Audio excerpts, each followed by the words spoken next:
السلام علیکم ورحمۃ اللہ وبرکاتہ۔ محترم ناظرین، ایک وقفے کے بعد میں محمد عبد المنتقم آپ کو پروگرام علم و حکمت میں دل کی گہرائیوں سے خوش آمدید کہتا ہوں۔ میں یہ عرض کر رہا تھا کہ جناب نبی کریم سرور دو عالم صلی اللہ علیہ وسلم کی جو حدیث ہے لا تحقرن من المعروف شیئا، نیکی کے کسی بھی کام کو تم حقیر مت سمجھو، ادنا مت سمجھو۔ اس سلسلے میں پہلی بات میں نے یہ عرض کی ہے کہ نیکی کے یہ چھوٹے چھوٹے کام جن کو ہم عام طور سے حقیر سمجھ لیا کرتے ہیں، ادنا تصور کر لیتے ہیں، ان کی فہرست کیا کیا ہے۔ جیسا کہ ہر اہم کام کو، اچھے کام کو بسم اللہ سے شروع کرنا، پانی پیتے وقت بسم اللہ پڑھنا، پانی پینے کے بعد الحمدللہ پڑھنا، 3 سانسوں میں پینا، لائٹ آن کرتے وقت بسم اللہ پڑھنا، لائٹ بجھاتے وقت بسم اللہ پڑھنا، یہ ڈھکن رکھتے وقت بسم اللہ، ڈھکن اتارتے وقت بسم اللہ، یہ جو کام ہے، پکانا شروع کیا تو اس وقت بسم اللہ پڑھنا، تو یہ خواتین کے لیے تو قدم قدم پر اس قسم کے کام اور زیادہ کرنے پڑتے ہیں۔ جیسا کہ آپ اور ہم سب جرابیں پہنتے ہیں، موزے پہنتے ہیں، تو دائیں طرف سے اس کو شروع کیا جائے، پہلے دائیں پاؤں میں جو ہے وہ موزہ پہنے، پھر بائیں پاؤں میں پہنے۔ اب مجھے پہننا ہی ہوتا ہے، چاہے میں پہلے بائیں پاؤں میں موزہ پہنوں یا پھر بعد میں دائیں پاؤں میں پہنوں، یا پہلے دائیں پاؤں میں پہنوں اور بعد میں پھر بائیں پاؤں میں موزہ پہنوں۔ اب اس میں اگر یہ خیال کر لیا، تصور دل میں لے آئے کہ ہر اچھا کام دائیں جانب سے شروع کرنا، یہ جناب نبی کریم حضرت محمد رسول اللہ صلی اللہ علیہ وسلم کی عظیم سنت ہے، تو اس سنت کی پیروی میں، رسول اللہ صلی اللہ علیہ وسلم کی نقالی میں، آپ کی سنت کی پیروی میں یہ کام میں پہلے کر رہا ہوں، اور پہلے میں دائیں پاؤں میں موزہ پہن رہا ہوں اور پھر اس کے بعد بائیں پاؤں میں موزہ پہن رہا ہوں۔ ذرا بتائیے کہ اگر میں پہلے بائیں پاؤں میں پہنتا اور پھر دائیں پاؤں میں پہنتا، وہی وقت میرا صرف ہوتا، وہی وقت میرا لگتا اس میں، اور پہلے دائیں پاؤں میں پہن لیا تو وہی وقت اب بھی لگ رہا ہے۔ لیکن یہاں زاویہ نگاہ ذرا بدل گیا، یہاں نیت میں تھوڑی سی تبدیلی میں نے کر لی، تو اس کا نتیجہ یہ ہوا کہ ایک سنت پر ثواب کا، ایک سنت پر عمل کا ثواب مجھے مل رہا ہے۔ تو یہ جو کام ہم ہر وقت کرتے رہتے ہیں، کوٹ میں میں نے دایاں ہاتھ پہلے ڈال دیا اس نیت سے کہ دایاں ہاتھ پہلے ڈالنا سنت ہے، پھر اس کے بعد بایاں ہاتھ میں نے دوسرے ہاتھ میں ڈال دیا، تو وہ دوسرے نمبر پر ہونا چاہیے، پہلے دایاں ہاتھ ڈالنا چاہیے اس نیت کے ساتھ کہ دائیں سے ابتدا ہوتی ہے اور دائیں سے ابتدا کرنا سنت ہے۔ تو وقت وہی صرف ہوا، ٹائم وہی لگا، کوئی زیادہ وقت نہیں صرف ہوا۔ تو ایسے کاموں کی ایک طویل فہرست ہے، لمبی فہرست ہے۔ راستے سے تکلیف دہ کوئی چیز میں نے ہٹا دی، پھر سلام کرنے کی مثال میں نے آپ کے سامنے پیش کی کہ ہر ایک کو میں سلام کرتا ہوا گزروں۔ تو اس طریقے سے ہمیں بے شمار اجر و ثواب حاصل کرنے کے کئی طریقے ماشاءاللہ ہاتھ آ جائیں گے۔ اور میرے استاذ محترم شیخ الاسلام حضرت مفتی تقی عثمانی صاحب دامت برکاتہم نے ایک کتاب لکھی ہے آسان نیکیاں، کتاب کا نام ہے آسان نیکیاں، اس کا انگریزی میں ترجمہ ایزی گڈ ڈیڈز ہے، ایزی گڈ ڈیڈز، تو کتاب کا ترجمہ بھی ہوا ہے ماشاءاللہ انگریزی میں۔ تو یہ ایک ایسی کتاب ہے، اس کو پڑھیں گے تو آنکھیں کھل جائیں گی، اور ایسی بے شمار نیکیاں ہمارے سامنے آ جائیں گی کہ ان گناہوں کے ایسی نیکیاں سامنے آ جائیں گی کہ ان کو دیکھ کر حیرت ہوگی کہ بے شمار ایسی نیکیاں ہیں کہ جن کی طرف کوئی نگاہ نہیں جاتی، توجہ نہیں جاتی، نظر نہیں پڑتی، صرف بے دھیانی کی وجہ سے، بے توجہی کی وجہ سے، لاپرواہی کی وجہ سے اور تھوڑا سا دھیان نہ دینے کی وجہ سے ہم اس قسم کے بے شمار نیکی کے کاموں سے محروم رہ جاتے ہیں، اور اجر ثواب کا ایک عظیم الشان ذخیرہ ہمارے لیے آرام سے اور آسانی کے ساتھ جمع ہو سکتا تھا، لیکن اس سے جو ہم محروم ہیں، اور اس کی وجہ سوائے اور کچھ نہیں کہ تھوڑا سا دھیان نہیں ہے، توجہ نہیں ہے۔ تو نیکی کے کاموں کی طرف انسانوں کو لانا کتنا آسان ہے۔ آسان نیکیاں نامی جو کتاب ہے استاد محترم شیخ الاسلام مفتی محمد تقی عثمانی صاحب دامت برکاتہم کی، اس کا مطالعہ انشاءاللہ تعالی اس راستے کو آپ کے لیے آسان کر دے گا، بہت ہی آسان ہے۔ اللہ تعالیٰ اس کتاب پر سب کو عمل پیرا ہونے کی توفیق عطا فرمائے۔ آپ کو دین اتنا آسان معلوم ہوگا اور نیکیاں کمانا اتنا آسان لگے گا کہ سبحان اللہ دل باغ باغ ہو جائے گا آپ کو کہ اتنا آسان بھی ہے، نیکیاں کمانا اتنا بھی آسان ہو سکتا ہے۔ سبحان اللہ العظیم۔ پانی پینے کی بات میں نے کی کہ چند سنتیں ہیں جن پر ہم آسانی کے ساتھ عمل کر سکتے ہیں۔ کسی کی مشایعت کر لی، 10 سال اعتکاف کرنے، یعنی مشایعت کرتے ہوئے اس کے ساتھ مدد کا معاملہ کیا، 10 سال تک اعتکاف کرنے کا ثواب اللہ تعالیٰ عطا فرما دیں گے۔ اس میں نہ وقت صرف ہوتا ہے، نہ کوئی زیادہ مشکل پیش آتی ہے،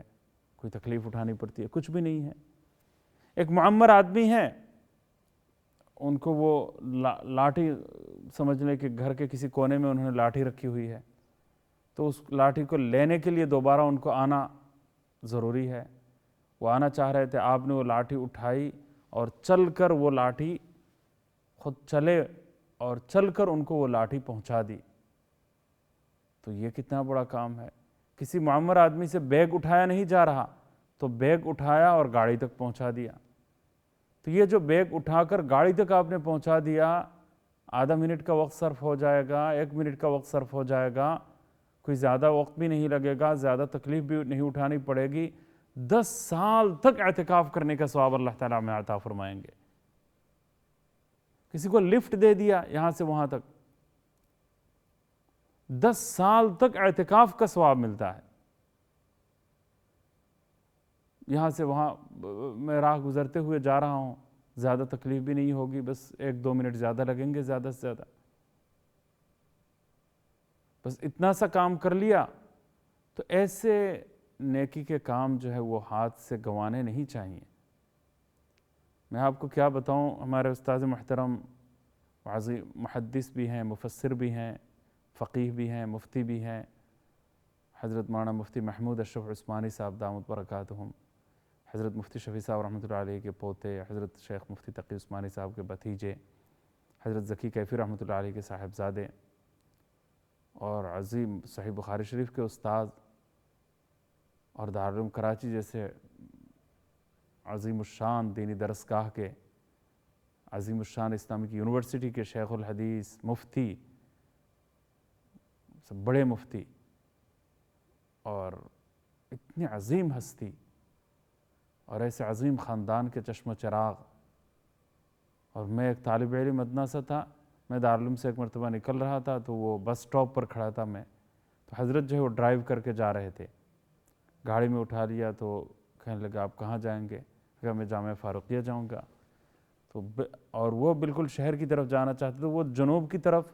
ساؤتھ کی طرف جانا چاہتے تھے، اور میں نارتھ کی طرف جانا چاہتا تھا، شمال کی طرف۔ تو اچانک پھر فرمایا کہ نہیں میں پہنچا کے آ جاتا ہوں آپ کو۔ تو میں حضرت ڈرائیو کر رہے تھے، میں نے کہا کہ حضرت یہ تو گستاخی محسوس ہو رہی ہے، اور مجھے بہت، میں نے کہا خدمت ہے، خدمت میں کیا شرم ہے، کیا اس میں، یعنی اس کو اتنا ہلکا لیا۔ پھر وہاں انہوں نے اتارا مجھے اس مقام تک پہنچایا، پھر وہ فرمانے لگے مجھے اصل میں جانا بالکل الٹی طرف تھا، تو اب ورنہ میں انتظار کرتا اور آپ کو لے جاتا، اس طرح کی بات فرمائی، اور پھر مجھے پہنچا کے وہ واپس چلے گئے۔ تو اب آپ اندازہ لگائیے کہ یہ حضرات نیکی کے کام کو کرتے تھے۔ یہ کام ہم جو ہے شرما شرمی میں تو کر لیتے ہیں، یہ چلو کوئی کسی برا منا لے گا اور پھر اس لیے بددلی کے ساتھ بھی کرتے ہیں۔ یہی کام اگر خدمت سمجھ کر، عظیم ثواب کا کام سمجھ کر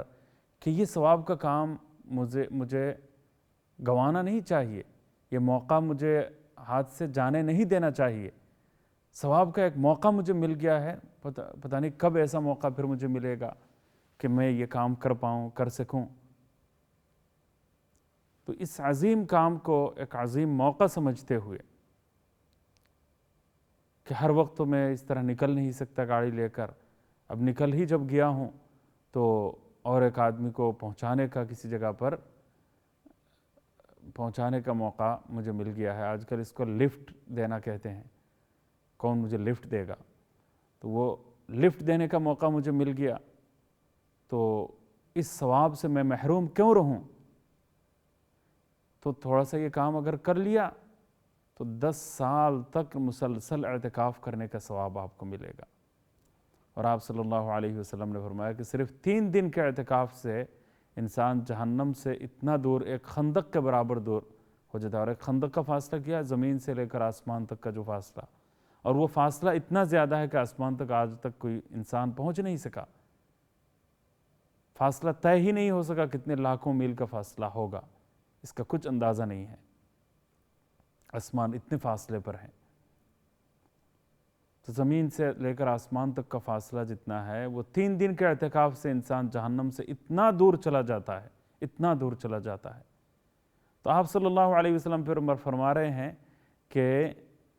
اگر یہ بات ہے تو 10 سال کے اعتکاف کے نتیجے میں انسان جہنم سے کتنا دور ہو جائے گا،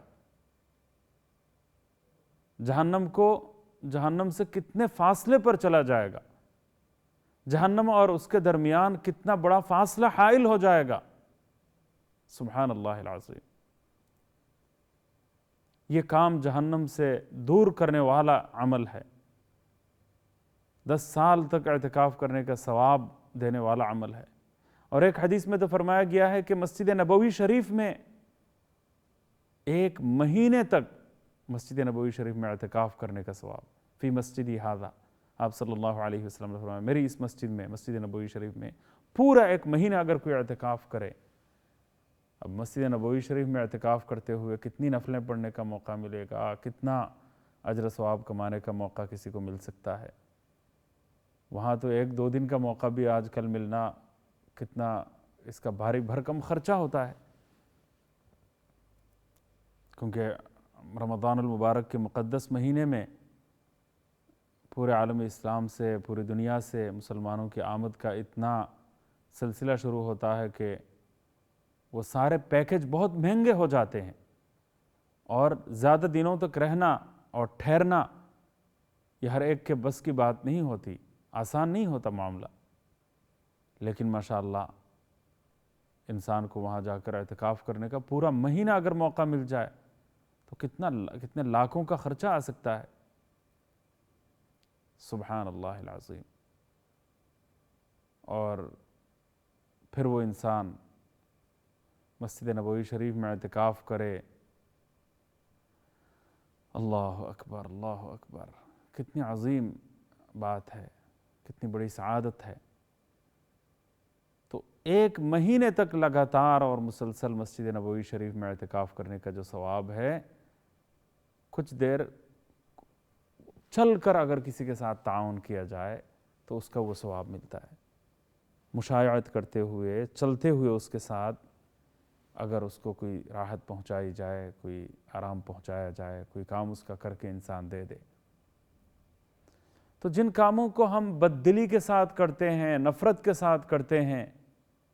یا شرما شرمی میں کرتے ہوئے جھجک محسوس کرتے ہیں، اور دل سے شاید ہمارا کوئی رجحان نہیں ہوتا، شوق و ذوق نہیں ہوتا، بددلی ہوتی ہے، نفرت ہوتی ہے، اس قسم کے کاموں کو اگر ہم ثواب کی نیت کے ساتھ کریں گے تو کتنا بڑا اجر ہمیں مل سکتا ہے، کتنا بڑا ثواب ہمیں اس کا حاصل ہو سکتا ہے۔ اللہ اکبر۔ آپ اندازہ لگائیے اس قسم کے ثواب کے کاموں سے ہمارے بزرگان دین، اللہ والے، علماء کرام، وہ حدیث کو جب پڑھتے ہیں تو سبحان اللہ اس کو دل کی گہرائیوں میں اتار کر پڑھنے کی کوشش فرماتے ہیں، اور اسی کا نتیجہ یہ ہوتا ہے کہ دل کی گہرائیوں سے جو بات نکلتی ہے وہ اثر کیے بغیر نہیں رہتی، وہ بات دلوں کی دنیا میں ماشاءاللہ تیر کی طرح پیوست ہو جاتی ہے، ذہن نشین ہو جاتی ہے، اور وہ اثر انداز بھی ہوتی ہے، اس کا فائدہ محسوس ہوتا ہے، اور سننے والوں کو بھی اس پر عمل کی توفیق اللہ تعالیٰ عطا فرما دیتے ہیں۔ تو کتنی اہمیت کے ساتھ یہ حدیثیں پڑھنی چاہیے۔